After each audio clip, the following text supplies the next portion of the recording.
No, they're good. So, where's my Dharma talk title, Remembering Person? Nobody understands me. Oh, yeah. No one understands me. No one understands me. Am I quoting anyone here? No one understands me. Why don't people understand me? This title was suggested by someone that probably says that quite often. The question was, something like, and I have to paraphrase a little bit, but something like, is it blame when you're blaming someone? Is that what it was? How'd it go? Sokuzan, is feeling like you're misunderstood a form of blame? And I would say, I'm not saying there are times when that might not be all that definite, but probably anytime you're taking however you're feeling and some kind of attribution that it's because of that or because of them. And the reason it's so difficult, you've heard me talk about this in this way before, the reason it's so difficult is it relatively could be true. There could be some truth to that people can understand you and do have difficulty, especially with you. You're so complicated. So I feel the way it looks, there's lots of ways that some kind of shifting something, as it says in Atisha's 7 points of mind training. One of the slogans is, I think it's don't shift the cow's load to the ox or something. I might have the animals mixed up, but it's like taking anything that's showing up and moving it just because you can. Because if you do that, then it lightens up the kind of a cause and effect situation that makes it so definitely feel like you did it. It's your fault. But we want to move that aside and get someone else to help us with that so-called blaming situation. And what is this about? As I say over and over again in different ways, I'm always giving the same talk over and over again. Just observe so that you can see what this is fundamentally rather than conclude what it's about or where it's going or who did it or who understands me, who doesn't understand me, and so on. Especially on a spiritual path where you are endeavoring to see beyond the relative beliefs about the nature of things, as is sometimes referred to, primitive beliefs about the nature of reality, that there are separate beings, that there's a right and a wrong, relatively.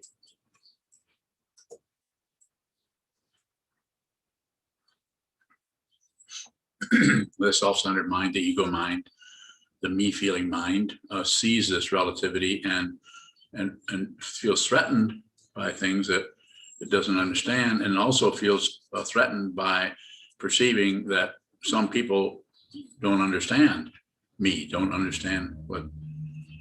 This is another way of kind of validating your identity in someone that could be understood if people would just take the time to understand you. Then, so there's that kind of underlying dialogue or whatever in there about someone who could possibly understand you. And these show up as relative structures in our mind, show up as, again, right and wrong, forward and backward, success and failure, and all the other relativities that show up.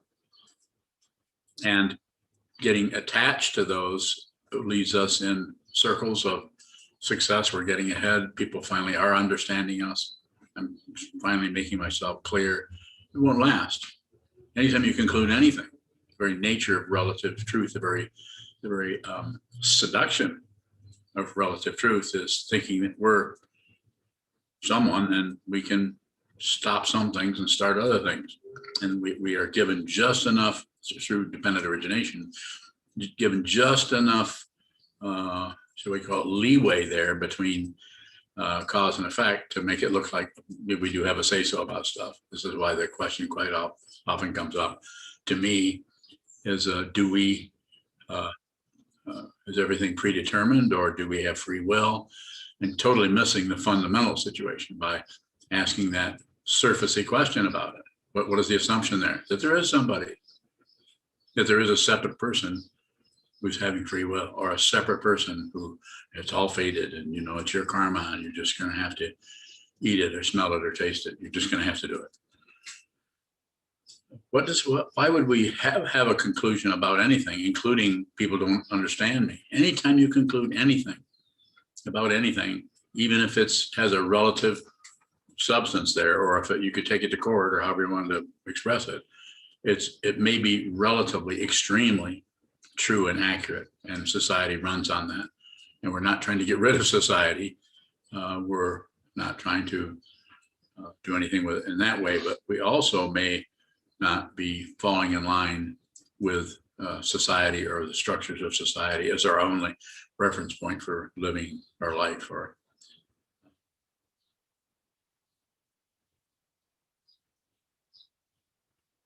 But this is why training the mind to see what is true involves seeing a whole lot of what is not true. Watching the thought forms come and go, and watching how they're coming and they're threatening or they're difficult, but they don't have a particular status as a truth that proves people don't understand me or people do understand me, or all the relativities get more and more confused the more pushing, pulling, passion, grasping, aggression, pushing or shoving away or ending, and then ignorance, or the other one of the three poisons, which is ignoring, distraction.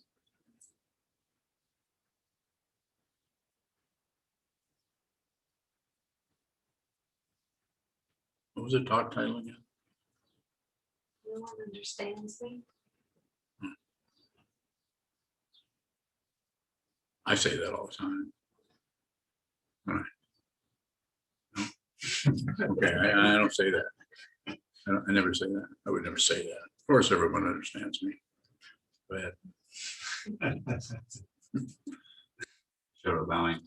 It seems like if I say no one understands me, it's a subtle way of asserting a me that understands me, is thinking that we have an understanding of ourselves, a misunderstanding.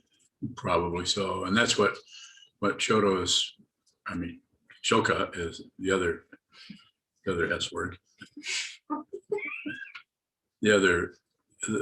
This is Show Brothers. That's right. Shodo and Shoka. Yeah. So, not funny.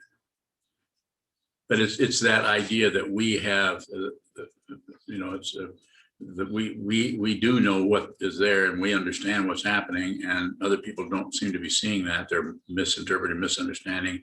Here I am trying to be so upright and truthful and honest, and I'm trying really hard to do that, and yet other people around us are going, this isn't, maybe even accusing us. Why are you acting like this? Why are you doing it? You say, why am I doing what? It says, why are you lying? Or why are you being dishonest with me? And this is when people just don't understand me, because I could say, let's do it this way. I feel like I'm being as genuine and honest as I can.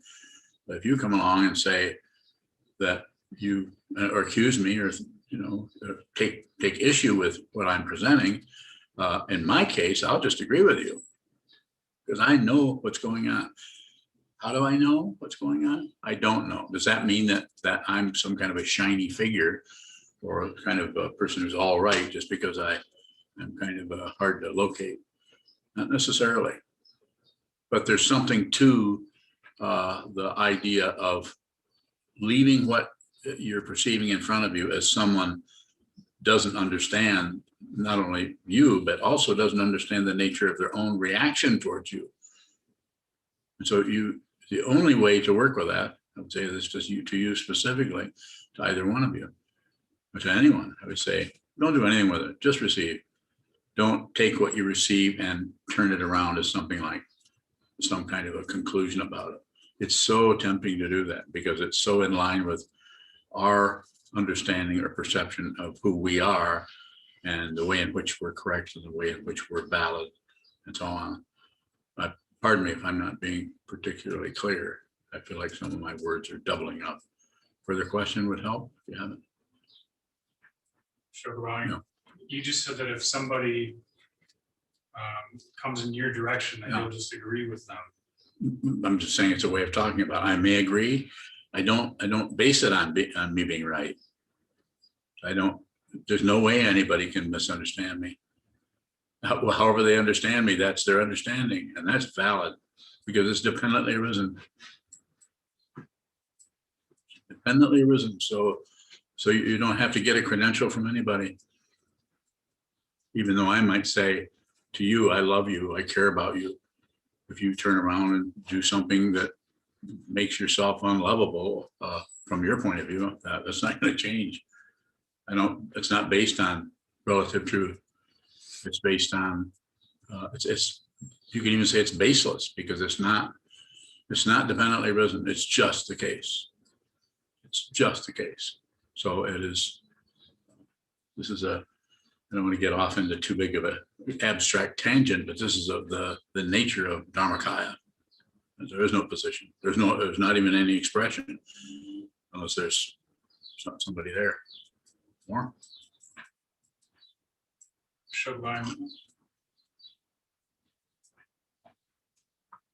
when we're practicing and efforting to see what is true, and there's it's kind of a conflict that comes up. Yeah. What is communication if it's Receive. No production. Any production that's going to come out just out in your eye blinks. Any production is going to come out in the tone of voice when you say, "I see what you mean." So keep the production level low and keep the reception level really. I receive what's coming towards you. The what I call environmental generosity. Whatever's moving. Receive it on its own terms because it's going to appear to have terms.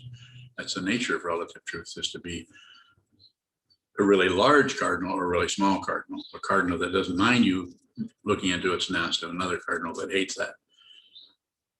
Maybe not a very clear example, but it's that kind of a structure. It's not just that, always that. It's totally unpredictable. As a Trungpa Rinpoche would say, it's ordinary chaos. Or maybe you wouldn't say that. Maybe you'd say something else. More? Sokuzan, do we have to have a willingness to be whatever somebody is kind of coming in our direction with? Kind of. That may be a good way of saying it. Yeah. Let them. People are suffering. Your Sangha members, your brothers and sisters in the Dharma they're having their difficulty. Your teachers having his difficulties. There's something else happening in that area, or you could say it's a non-happening. It might have a happening aspect to it, and because it can do whatever it wants. It's like a buffalo. I'm a buffalo. I do what I want. Heard that? Or did I just make that up? No, it's on my coffee cup. I'm a buffalo. I do what I want.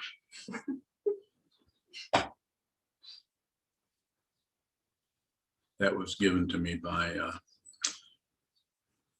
darn, I can't remember his name. Kurt Rowe. See, I remembered his last name. So, but people don't understand me. I'm old, I have a bad memory. Go ahead. Does the understanding that I think I have about myself, is that any truer than the understanding someone comes at me with? It's just more relative stuff. There's no way to understand. When people say people don't understand me, it's circular. It's not, I'm not going to particularly validate it. They don't have to be understood. I don't need any particular understanding. but that doesn't mean that if you come to me and you're suffering, you're having difficulty and you're upset with me about something, I won't run away from that being some kind of superior person who gets indignant over you accusing me, or I just suffer with you. Guy, what does having a feeling of being misunderstood indicate for point 2? Just self-centeredness, that you have some kind of understanding of what's happening with you because you're having these emotions or these feelings and you're irritated with this or that, or however you describe it. And you feel like it's real. You feel like that's what's happening and that's you and that's how you're feeling. And I sometimes say it pretty abruptly and a little sarcastically, but not exactly. I'm trying to help you when I say this. Like I say, I don't give a shit how you feel. But at the same time, I say, of course I do. It's very difficult for me to see anyone suffering anywhere. It's difficult, but I can't be wrapped up in that as some kind of a issue or problem that needs to be solved as it is in the way that it's showing up. Because it's just an illusion, a really intense, sometimes extremely painful one. Yes, go ahead. In Shivali, if we are receiving what someone is producing, will we understand? There's no guarantee. Because the causes and conditions that are around or within or behind or in front of or coincident with anything that is moving that you are focused on as an occurrence or happening or a cause and effect or my thoughts, your thoughts, or any polarity that's happening there is dependent on everything else for its singularity, for its appearing as some particular thing, something that someone does not understand me, or no one understands what I'm going through. So what was the question? I feel like I strayed away from it. Did I? I don't remember. I like that. That's why you're a student of mine. You don't remember stuff. You are a student, are you? Yeah, I did remember that. Okay. Shoto bowing. How can we investigate the assumptions that lead us to thinking we have an understanding about what we're doing?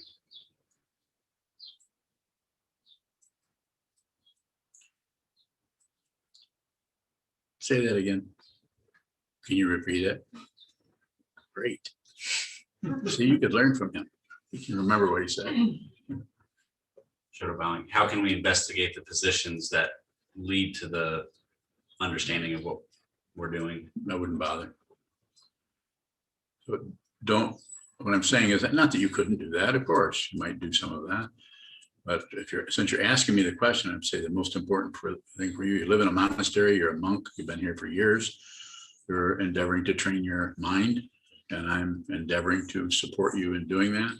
I would say spend time on the cushion, sharpen the awareness that sees into any situation that occurs, including that story you have about yourself. You have a story about it. We all do. I have one. We all have a story about ourselves, who we are. But if you see that there's no one there, no storyteller, and there's no story listener, but yet there's a story, this is a perception only. My description is quite a little bit lengthy there, but so you don't see that all. Once you just see it, it's just that. It's just a story about it. It doesn't have any. It's like a kite with no tail. It doesn't. There's no rudder for that boat. There's not going anywhere. It's completely stable because there's no conclusion. There's no grasping at someone who's finally they understand me, or I really understand myself. I can understand my own feelings. But at some point or points through your practice, you will begin to, not that I'm predicting future events, you'll begin to notice that emotions can move through your mind stream without being accepted, rejected, or ignored. They just come and go like they do, like birds in the sky. And they may have some kind of personal area that shows up as an understanding of you, understanding of myself. That can also show up that way, but it's just another bird. And you don't have to get rid of it so that you aren't a person who is worried about being misunderstood. So all of that just collapses and comes apart without going anywhere, without disappearing, without any kind of, I feel better about everything. Finally I realized that I don't have a self or any of those other constructs that we continue to possibly look for in our experience.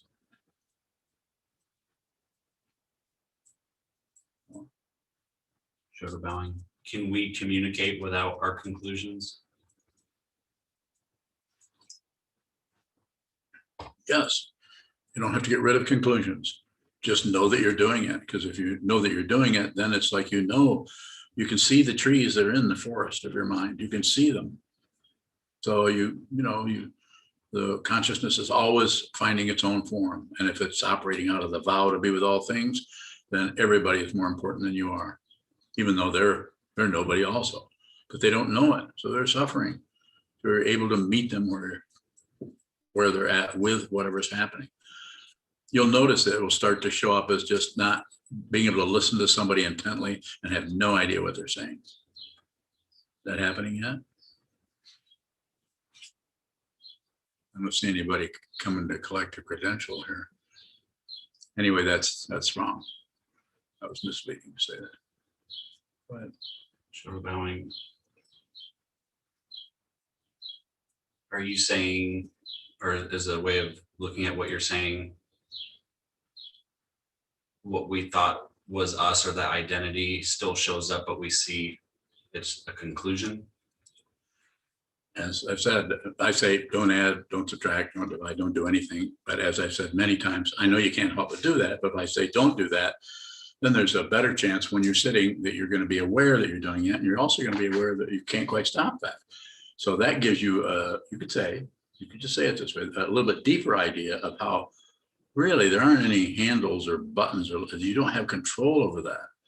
The illusion of control is part of the daily fare or the banquet table of the ego.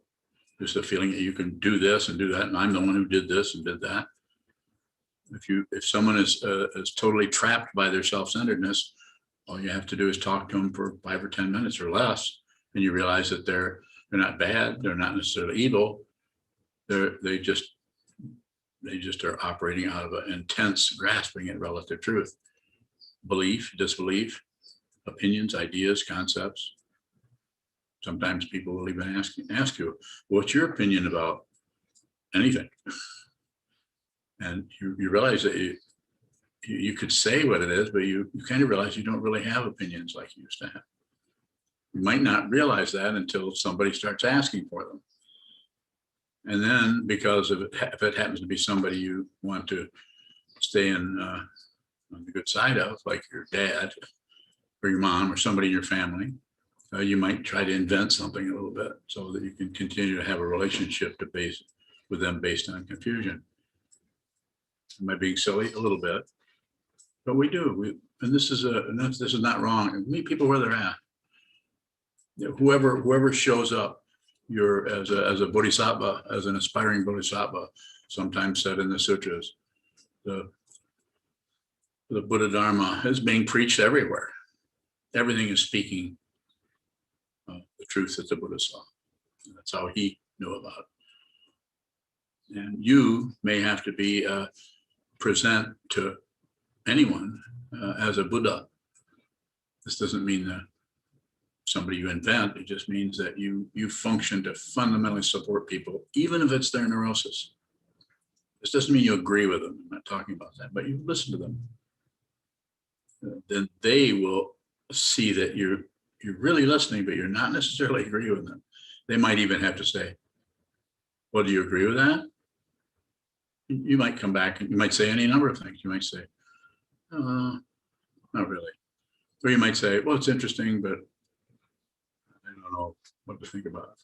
Might be vague about it, but just that you've listened to them.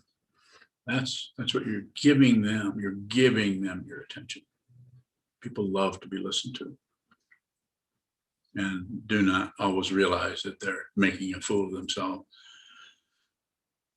all the time. I can't make a fool of myself because I already am a fool.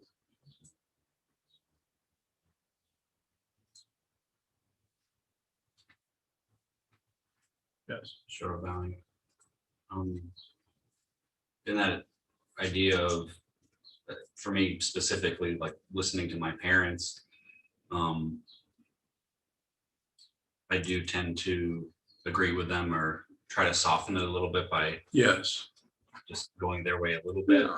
That's exactly what I'm saying. So I've not even been down to your house in Ohio.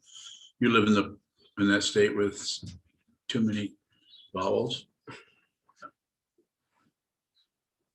So is that kind of push past just listening, No, it's disrespectful? not the way it looks here. No. Meet people where they're at. Meet them in the confusion. And that doesn't mean that you're sitting there listening to them and think you really know everything and you're smart and they just need to listen to you so you can help them train their mind.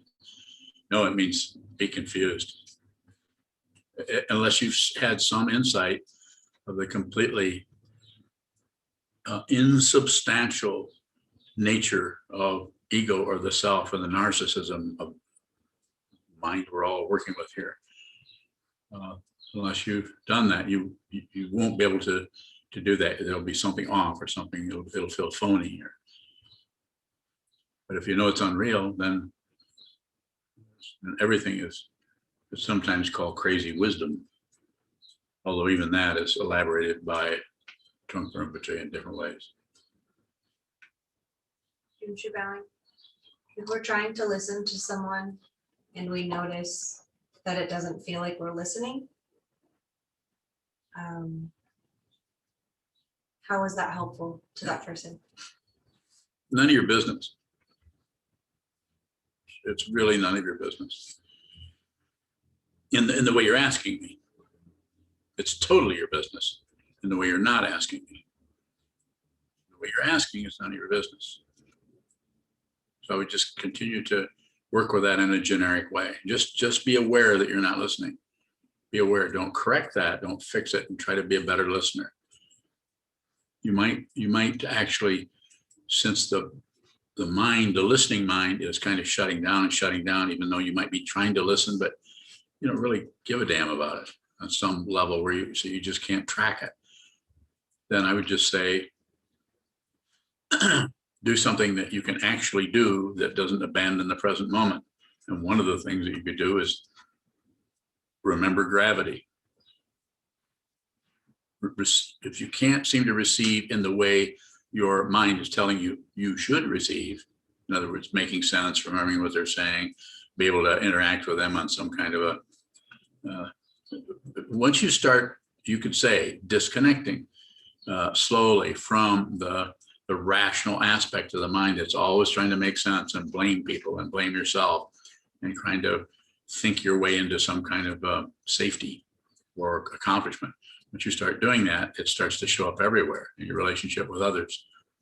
So that's when you might have to stop specifically focusing on that other as somebody that you need to keep the shenanigans going, keep the conversation going, and start to come out of what is already the case that you're covering up. It's called Vipassana, Mahavipassana, great panoramic awareness, sense of touch, sense of taste, sense of hearing, sense of smell, sense of gravity, sense of the incredible world around you. If you really need to respond, if they say, "Did you hear me?" I say, "I'm not sure if I did or not." And they could say, "Well, I just asked you a question." And you could say, "Well, what did you say?" I ask you if you,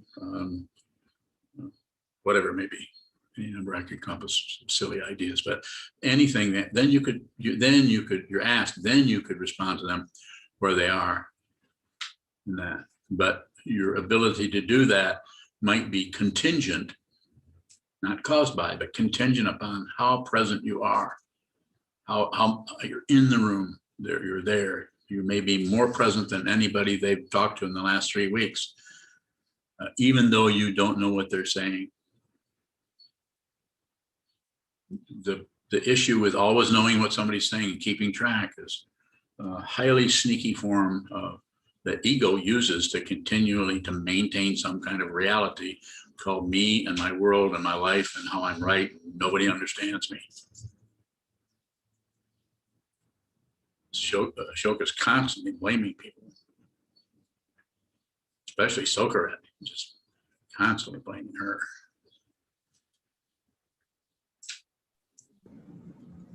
Kevin Valen, Go ahead, Kevin.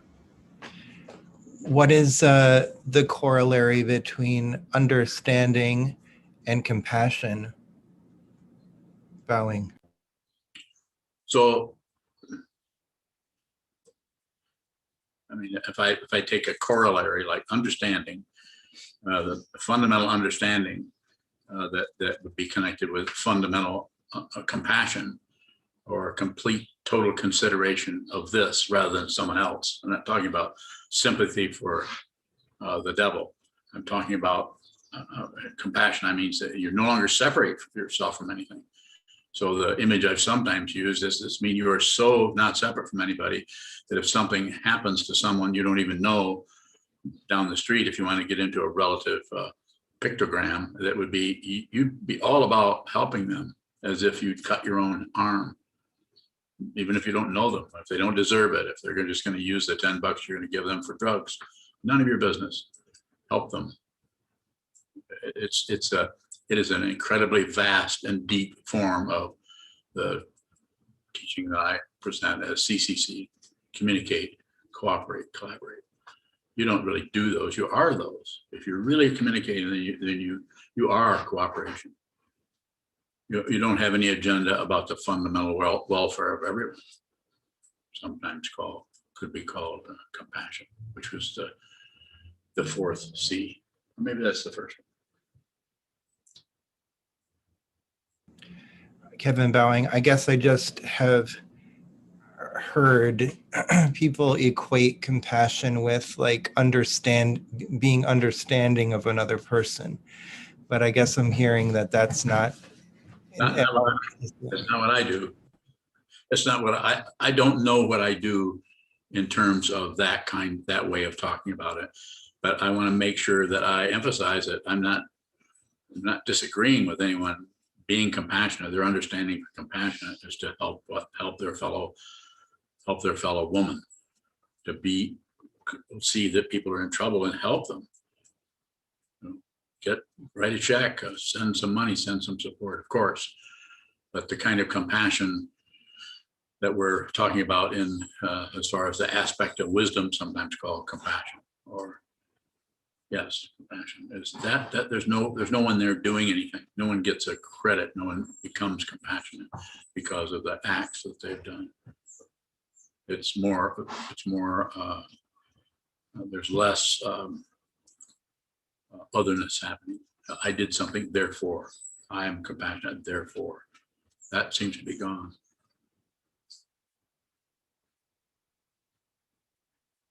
Wisdom, it's like wisdom is empty of everything, and compassion is full of what it is, which is complete generosity. There isn't anything that doesn't belong to you, but there isn't anything that isn't in its own place, so you can't really shoplift. Sorry about that. Nice show. Go ahead. Nice show, Bowing. How important is relative understanding, Bowing? Well, it's important. We already have quite a bit of that. And most of the questions that are asked have that kind of a dynamic. They're relative. So I think it's important all the way around. Things are one of the ways that we talk about. It's a relative direction, but it's an ultimate understanding to say that everything relatively is empty of what you think it is. of your addition to it, your interpretation, the name, it is empty of that, but it's full of what it is. It's empty of what you think it is, and it's full of what it actually is. And that's very conceptual, and it's basic teaching of Buddhism. Shows up in different ways. The way I'm saying it is just a particular way. More, Naisho? Nice bowing. I have a question, but it hasn't come up yet. Okay. When you got a question? When you're bowing, in order to understand, how can we understand prejudice? Well, the first see it in ourselves and don't get rid of it. If you see prejudice in yourself showing up, just stay with that. When I say stay with, I don't maintain it, but notice that it comes up, and notice that maybe there was a time maybe when you thought you weren't prejudiced, and then you realize, yeah, there are some areas that get triggered there that have to do with trying to close something off or shut something down. Please don't do anything with it. Don't get better.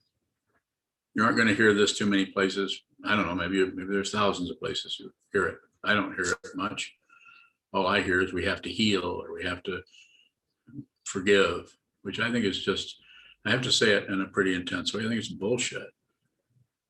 Just what I say is don't blame anybody. You don't have to forgive. But if you do blame somebody, then see if you can't put some kind of a traction on that, bring that back, be responsible for that you're pushing that out on. It's the ability to respond.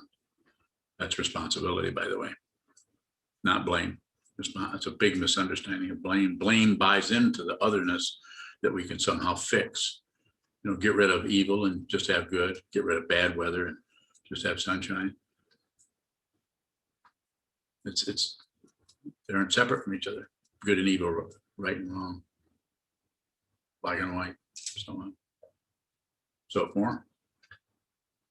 When you're bowing, I'm just thinking about our political scene that is so intensified around Question. prejudice.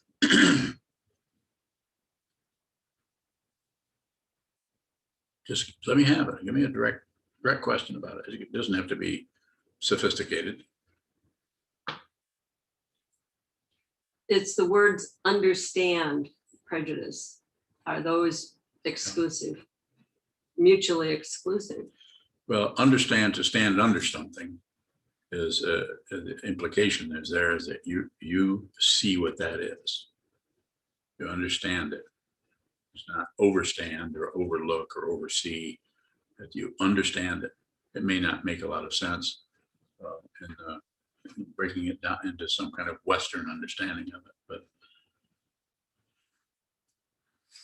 so the mutual exclusivity that you're talking about, I don't think necessarily, but the way you're asking that, I would say that it's not two different things. And the other thing I would say on the other end of that is to, if you want to understand the prejudice that's everywhere in the world, then look at the prejudice that's in yourself, in your own mind stream, on the cushion or up walking down the street, meeting someone, and notice how there isn't anybody you look at. Take 10 people. It doesn't matter what their race is, what their sex is, or the 10 people that all look different in some way, and you'll notice there's a little edge of opposition or agreement. Agreement is also prejudice. Thinking some people are really good and right and beautiful. Some people are not so good, a little clumsy, a little homely, or maybe they have the wrong skin color. Just be aware of that. If you're fundamentally aware of it, then you're not gonna hurt anyone, because you're responsible for that. You're responsible for your understanding of dependent origination, pratitya samutpada. The fancy words for the Buddha and others that in ancient history, especially in ancient India. Everything's dependently arisen, and to understand that relatively is the ego aspect of the mind is not going to feel so damn good. But it's not about the ego mind feeling better. That's why we, in our path, we dedicate ourselves to the happiness of others. May all beings be happy. But you could say that kind of includes us too. Junchu, Question from Josh Brown. Josh, You have in the past described the issue with the strong possibility of humans destroying this species. I always chuckle. What is the difference in just listening and knowledge of self-distraction versus minding our own business? That's pretty complicated, Josh. I think you're probably gonna have to look at that yourself for a while. Got another question? You could actually rephrase that question so I can respond to it in a way without becoming a philosopher. So I can just directly respond to it. I'd be happy to do that. I'm not very smart in that way. I might have to get one of these really smart people on here to help me. No, I can't do that. They might just take over. Then what would I be? In the soup line. Jason Bowing. Yes, Jason. So I've had this question rolling around in my head for a while. And at first I thought it was almost kind of silly and egotistical, but now I kind of feel like it maybe gets at the heart of the relationship between relative understanding and ultimate. Anyway, the question is, I really enjoy baseball, American baseball. And I'm wondering if I do ever get to the point where I understand or notice or realize ultimate understanding, or actually my true nature. Actually, if I see my true nature, will I still like baseball? Well, you probably like it even more because you're not, right now you're kind of questioning even your like of, the great American pastime. So no, I don't have much interest in that. Although if I'm from a long time ago, if I'm sitting with somebody who really is into baseball and I'm with them, then I get into it with them because I'm into people. I've been for a while. Well, let me ask you, do you still kind of enjoy the same types of things that you did in your past, or? What did I enjoy in my past?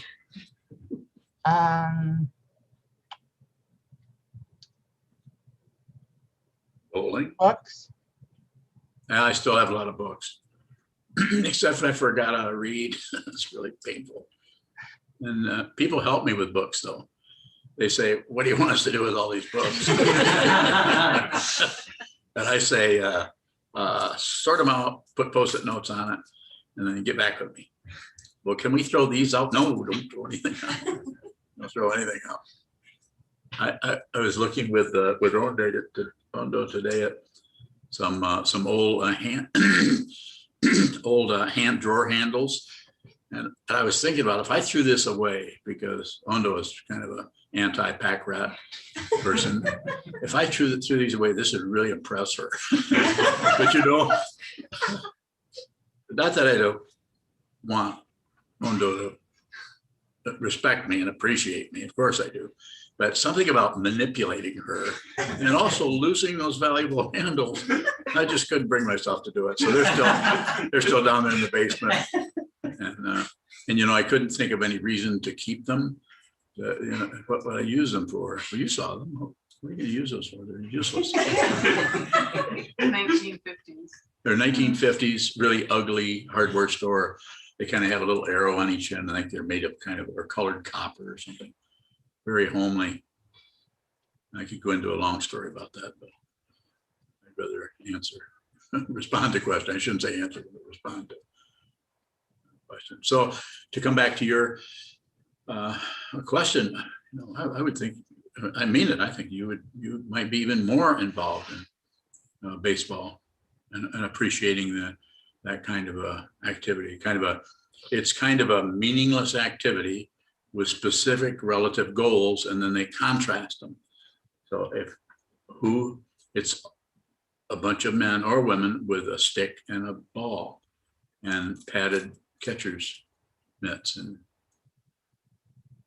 first baseman's mitts. See, I know a little bit, not much. But my friend that I was telling you, I like to watch baseball with him when we were young. His name's, he's not watching, he's not interested. His name's Donnie.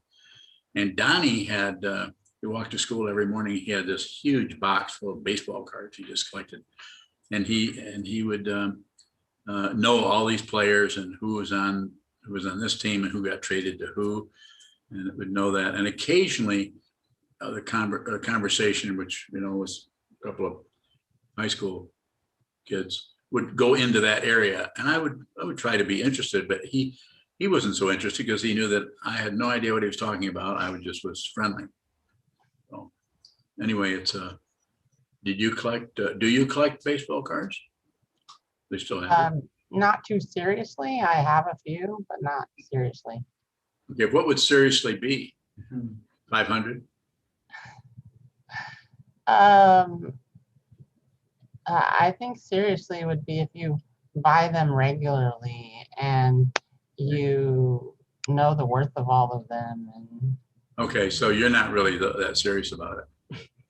I like to buy a pack every now and again and put them and organize them a little bit, but I don't. Me?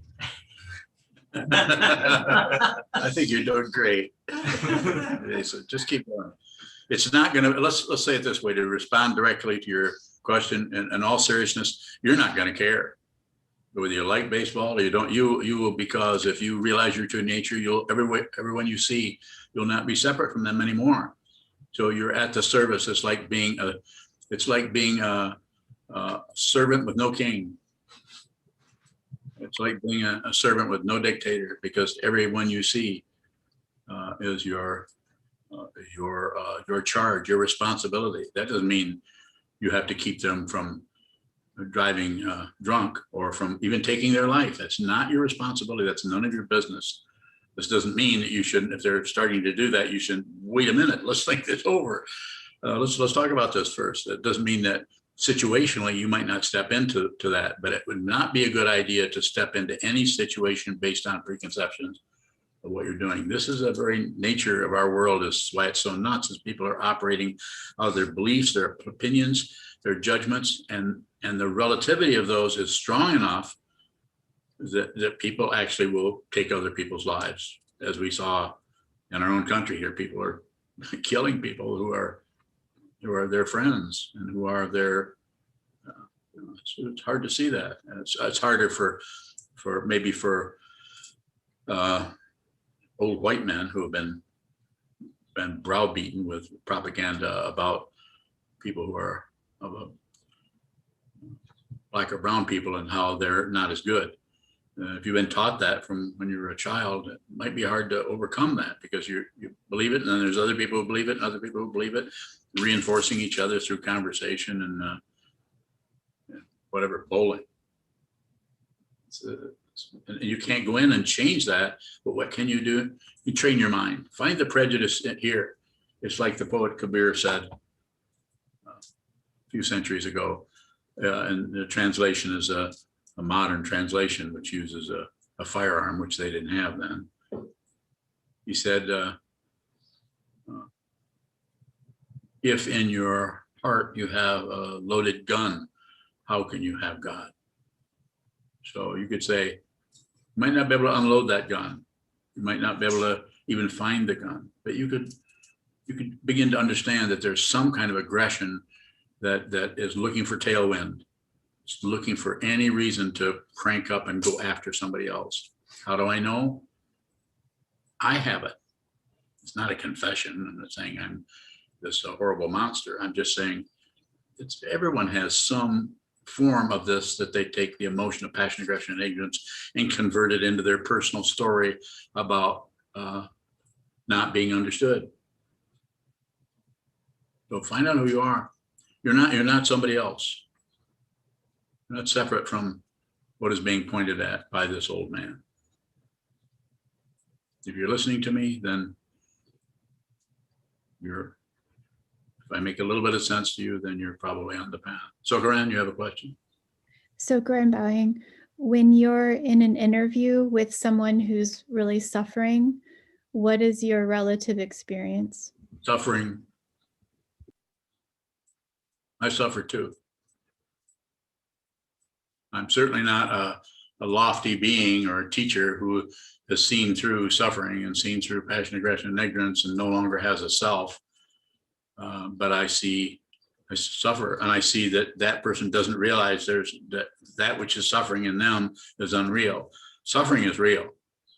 Suffering is dependently arisen, and it hurts. You have nerve endings, and they are abraded, either on the fingertips or in your eyes and your ears, your nose, your mind stream.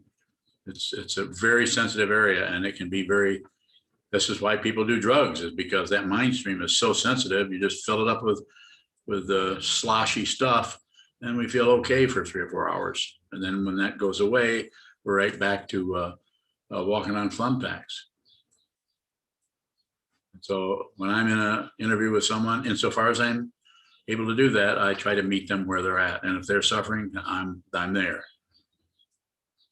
This is the principle of being able to go into any realm. The Jizo Bodhisattva, Kshitigarbha. Doesn't mean that I'm Kshitigarbha or I'm some kind of holy enlightenment being. More so, not separate from you. If you're suffering, if Wulong's suffering, if Carl or Yuhong are suffering, and I'm talking to you about it, it's not. I might not be agreeing with you, or you might not think that I'm having a hard time, but I probably am. If you're having a hard time, I'm not far away. And to see that and see that it's empty of a self is not to end suffering. It's the sufferer, himself, herself, themselves. It no longer has any validity as an entity, as a person.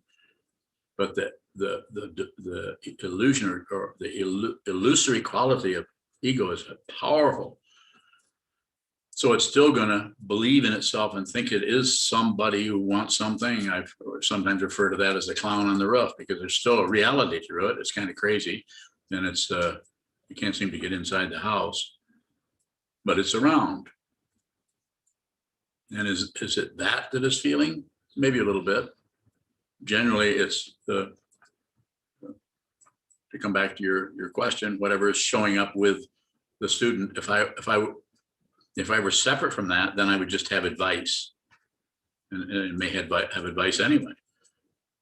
But it would come out of a different understanding than one of being objective over what you're going through, like a surgeon is, or a doctor, or a psychiatrist, or a therapist, or acupuncture.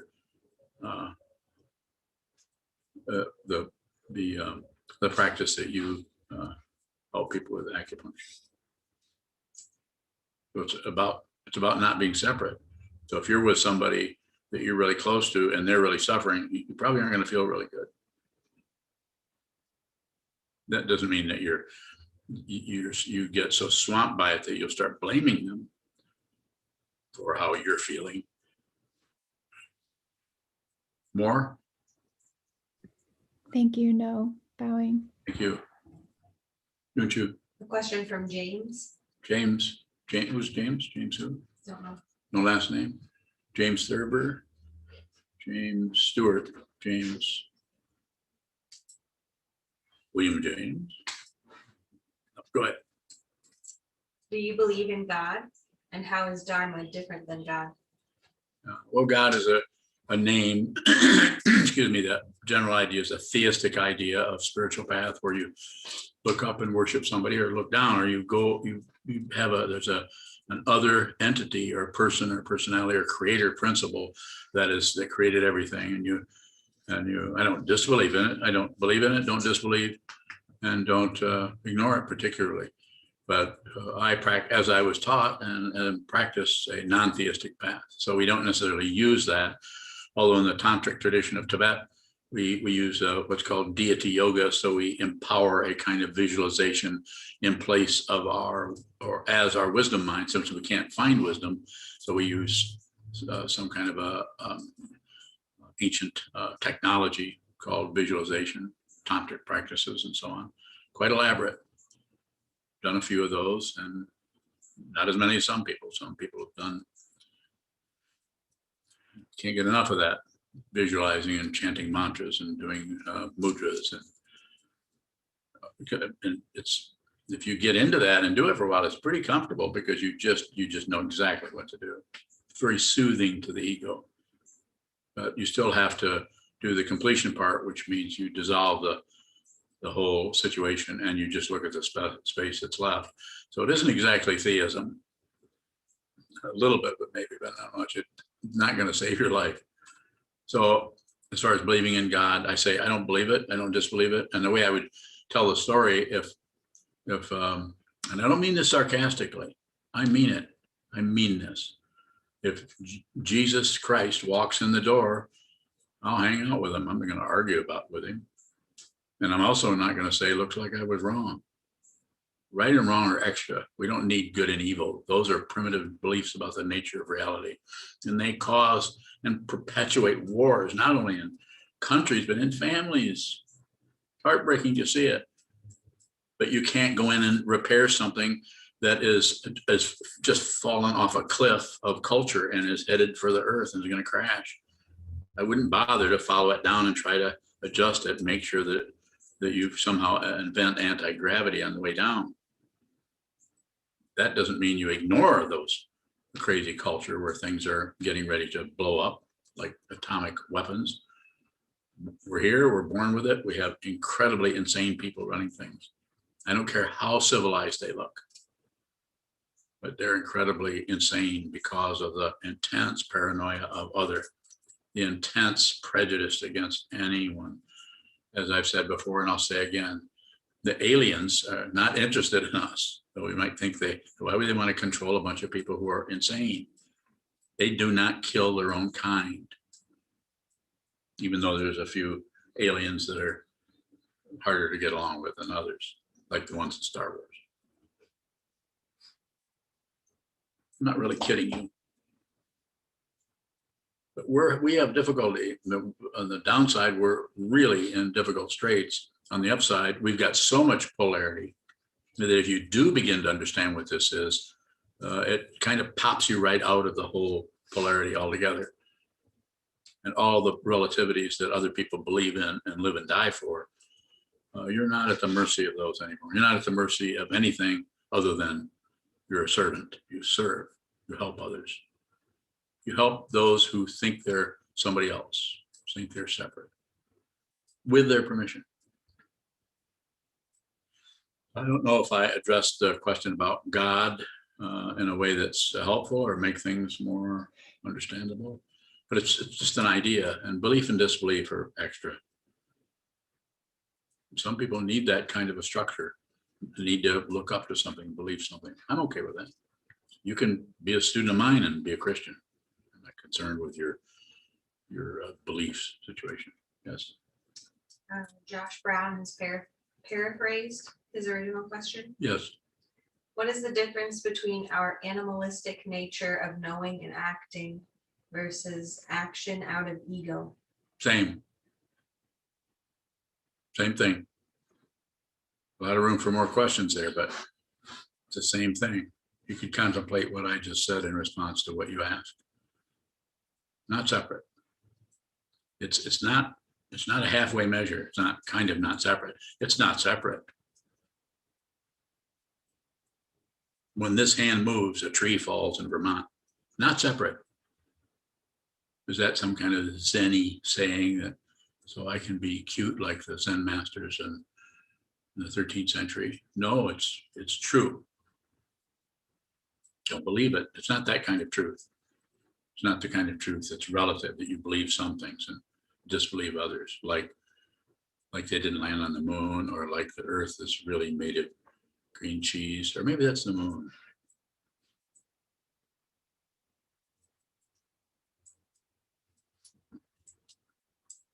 He coming back. A question from Spool String.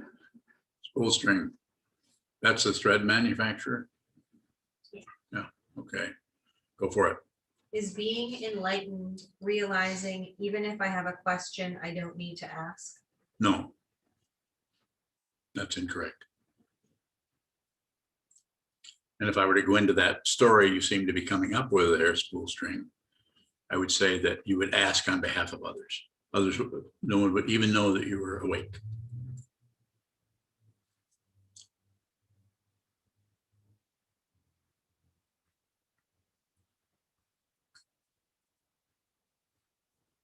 I can see out of the corner of my eye, and yes, my eyes have corners, that Unyo is starting to close her book, that she's been jotting down all of the various things that you guys have said.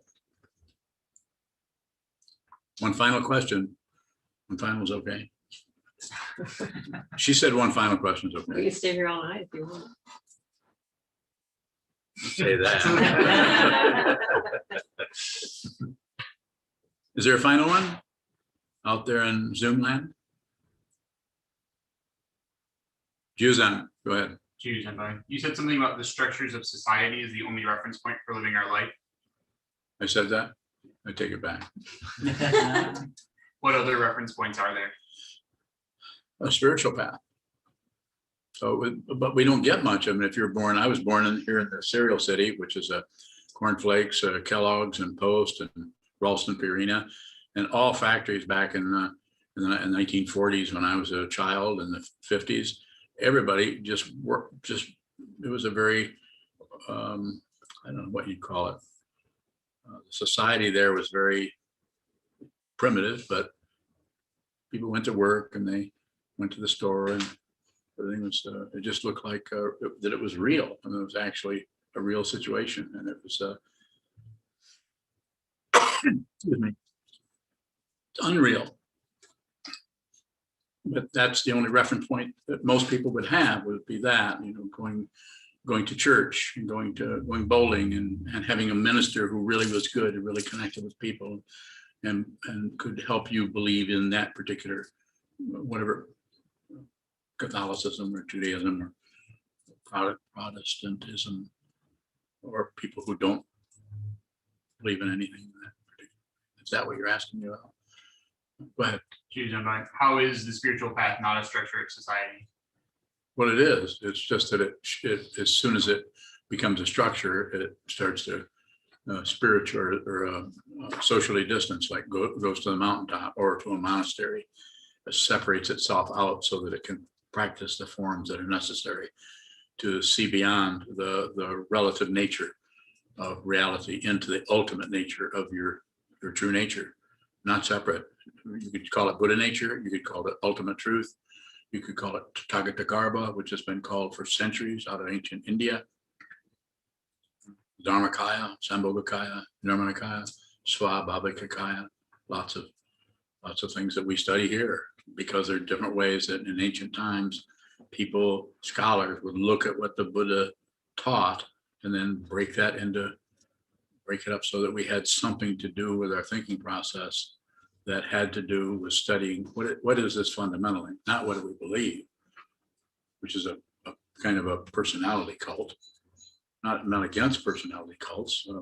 My teacher had people around him that he was referred to as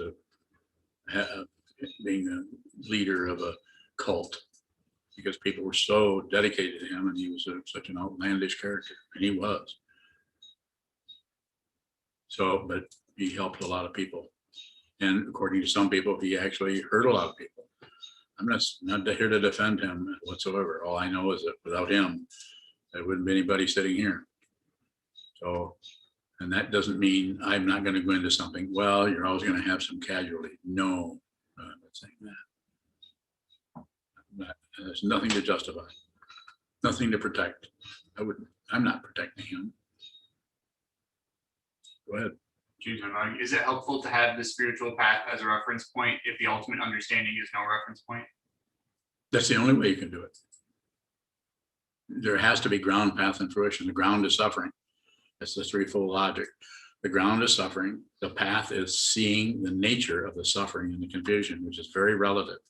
Continue to look at it and look at it, and to have the guidance of not only the teaching, which is the threefold logic of the Buddha's Dharma, which is life is suffering.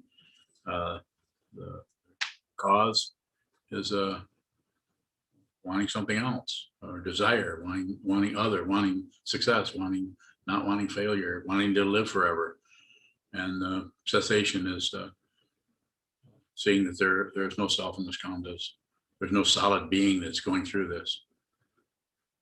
It calls it, because it's a provisional teaching, calls it nirodha, which is, I think, Sanskrit for the ending or termination of suffering. But it's not ending of suffering. It's the ending of the belief that there's a sufferer. And then that is brought about by the fourth noble truth, which is the path of Shila, Samadhi, and Prajna, or sit down, get yourself to sit down, hold still, discipline, take a look at what's in front of you, the mind stream, Samadhi, and then realize, or Prajna, or wisdom, or Jnana, or Jnana, seeing that nothing is separate from anything else. At the same time, seeing the incredible separations that are like flowers and rainbows everywhere, and buckets of slop, not separate.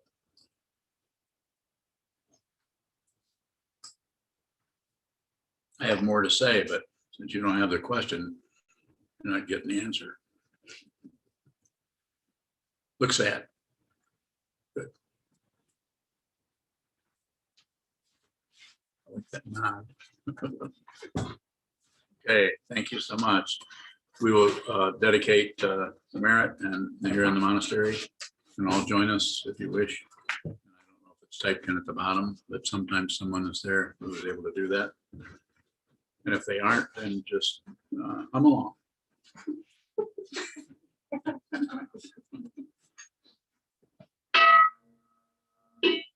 May the merit of this penetrate into all places, so that we and every sentient being together can realize the Buddha's way.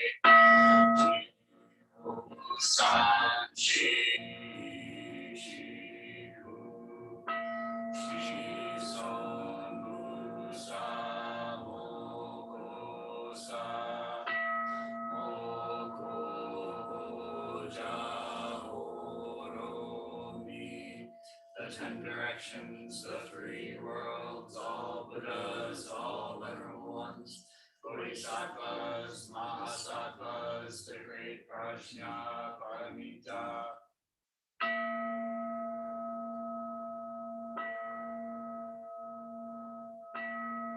O Buddhas and Bodhisattvas of the 10 directions and the 3 times, please hear us. Please come down out of the light and protect Sokukoji Buddhist Temple Monastery, our Sangha, families, friends, and visitors. Heal everyone who is unhappy, sick, or suffering, and fill them with light.